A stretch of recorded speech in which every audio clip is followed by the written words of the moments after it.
Director of Energy Research at the Centre for Independent Studies, Aidan Morrison.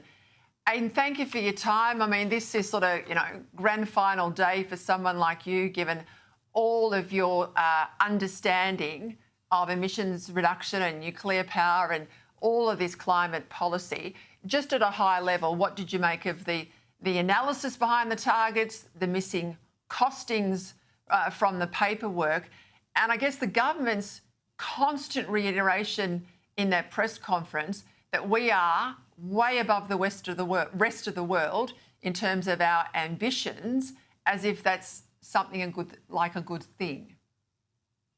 It just seems that at the moment there's a complete gap, a credibility gap, if you like. I just can't see how any of this is remotely plausible.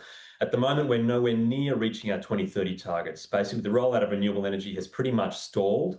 Even the subsidy schemes, like the capacity investment scheme, don't seem to be driving much of an uptick in actual construction of renewable energy.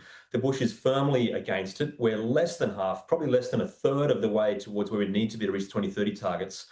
And so I just can't see any plausible world in which we're going to reach the later targets. We'd have to more than double the rate at which we've decarbonised since 2005 to reach that 2035 target. And almost all the progress we've made on that 2005 baseline has actually come from not emissions reductions, but increases in carbon sinks from changes to land use, mostly slowing down the clearing in Queensland. Okay, and so that's what's given us all our gains to date. We have barely made a mark on the actual other emissions. And so now we're starting to clear land again in Queensland to put up wind turbines. So I think there's just a massive credibility gap that's opened up here. There's no chance at all that we can reach the targets that have been aspired to. And we just had that table up on the screen there of what other markets are doing around the world. And of course, the Prime Minister points to Europe particularly today, but of course they've got heavy investment in nuclear. We know the same thing in relation to the UK about their forward nuclear plans. And when you look at like economies with Australia, resources in Canada or agriculture in New Zealand, they've got a much, much lower target. And of course, all the big guys, all the big emitters, Russia, India, China, well, they're not even in the game, and the US has said, see you later. Yeah, that's right. So I don't think there's any serious players that are aiming for very high for a good reason. I mean, you would look at, say, the UK there, they have a high target, but they have absolutely horrendously high electricity prices, and they're basically driving away their industry completely. Germany, the same. A bunch of captains of industry, including a major union, have said that it's the largest industrial crisis in Germany. So you can't admire these countries and say, that's right, we should do that, that's working. It's patently obvious that it's not working in those places.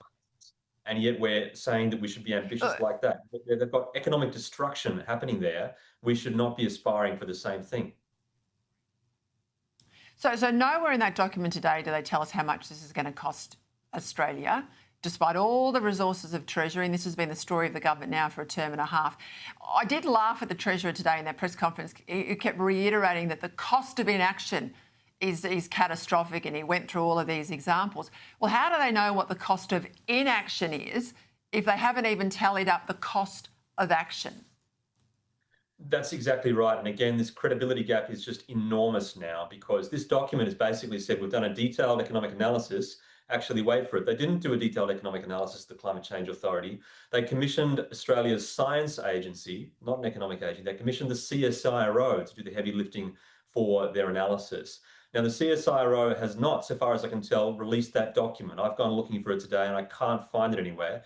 And that actually matches what we've seen with, for example, CSIRO's Gen Cost report. They have not released, even under freedom of information. They've claimed they can't release it because it's too commercially valuable to keep that stuff secret. So the CSIRO is the ones backing these numbers, and they've made some just incredible claims. They've said that we could reach net zero by 2035 and only shave off a single 0.1% of our GDP growth.